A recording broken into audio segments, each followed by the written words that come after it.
Stop loss. The concept of a stop loss is very similar to a take profit, but it is the other way around. It's the opposite, actually.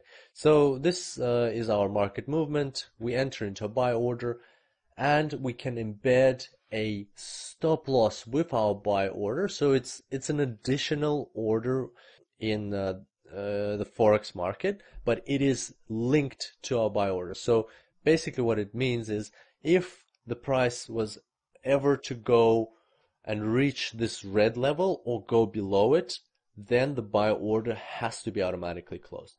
So that kind of saves you the trouble of monitoring the market and always worrying and checking if the price has gone down, because you put this rule into your buy order, and as soon as this condition is met, your buy order will be closed. So this is the market going down against us. So we were thinking it was going to go up, but actually went down. And then bam, price crosses our stop loss and the order gets closed. Of course, this yields a certain loss on our account. So at this stage you would ask, why is a stop loss good and if it brings losses? Well, let's see what happens to the market further down the track. It goes a bit up, it goes down, it goes up, and then it goes further down. So as you can see, there could have been potentially a much higher loss. Say this one, or even this one, so, or even more than that. And so it's better to control your losses and exit according to your trading strategy, and exit on time rather than overweight and bear a very high loss. So smaller losses are much better than bigger losses, and that's where your stop loss comes into play. It helps you exit the market, because what we're doing in trading is we won't always win in all of our trades. There will be losses. Inevitably, there will be losses on the account. And it's all about managing those losses, managing those risks, and getting out of the market on time. And that's where your stop loss will help you control the losses on your account. It's a very important feature, and I highly recommend to always set a stop loss for any of your orders. Let's look at a stop loss for a sell order. So a sell order, we're anticipating a downward movement in the market. We can set a stop loss which has to be above the entry price, and that's because when we anticipate a downward movement, we will only lose if there's an upward movement. So let's see what happens in the market. The price goes a bit against us and goes kind of in our favor, but then it crosses our stop loss, and unfortunately there's a small loss on the account.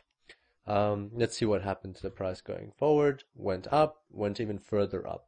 So if not for our stop loss, we could have closed the order there, or we could have even closed it there, and that would have been a much greater loss on the account. So as you can see, stop losses, even though they bring losses to the account, but they are very useful and very helpful in controlling your risks and managing any potential losses on the account. And so just a final note to finish off, take profits and stop loss can and probably should be set together. As I said, I recommend always setting a stop loss, and you can combine it with a take profit if you like. You can set both of them and attach them to one order.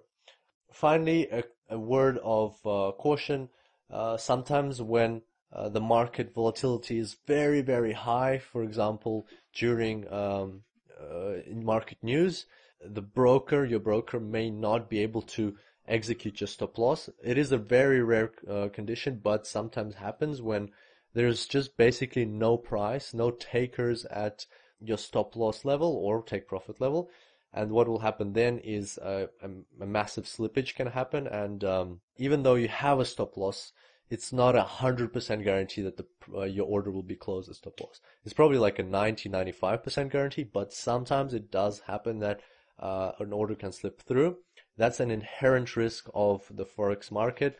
You have to be aware of that, and that's why I highly recommend having a look at my tutorials on fundamental trading and seeing how to kind of understand when there's market movement, so you don't you avoid trading at those times. That's what I personally do. I kind of stay out of the market when I know there's going to be massive movement.